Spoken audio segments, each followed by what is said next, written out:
ano lang kasi duda lang siya sa... Okay lang yan sir, first time buyer nyo rin kasi. Usual yan, common naman namin na ano yung pag first time buyer talaga. Parang too good to be true nga. Too good to be true. Good day mga ka-jackpot! For today, may release na naman tayo. I-release natin ay 2025 Toyota Vios XLE.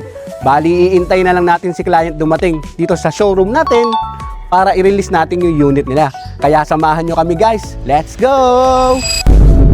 Umuulan na nga at tuloy pa din kami sa pag-check sa unit na i-release ngayong araw. Sobrang excited i-check nila ito gawa ng unang beses pa lang sila magkakaroon ng personal car. Release pala ito ni Madam Rica Azanes, isa sa mga super agent ng Carsaras Auto Trading. Bali galing pa ng San Fernando, Pampanga sila client. Sinilip-silip agad nila sir ang unit. Nagsama na nga sila ng mekaniko para ma-check ang unit na kukunin nila. Sobrang sariwa ng unit gawa ng 2025 model ito. Halos low odo ito at maganda talaga ang unit. Na-check naman ang loob at labas ng unit. Sa makina, sobrang nagandahan sila client.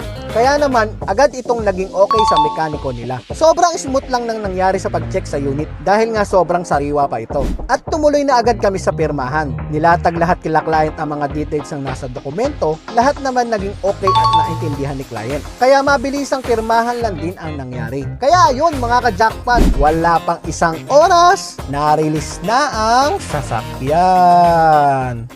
Good day mga ka-jackpot! Ako nga pala si Rica Azanes, isa sa mga sales agent ng Carsaras Auto Trading.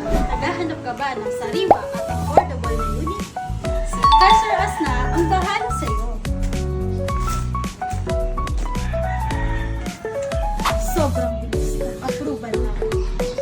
One day process.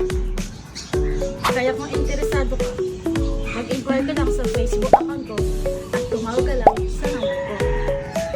Don't forget to like, share, and subscribe para lagi kayong updated sa mga new units and promos ni Carsaras Auto Trading.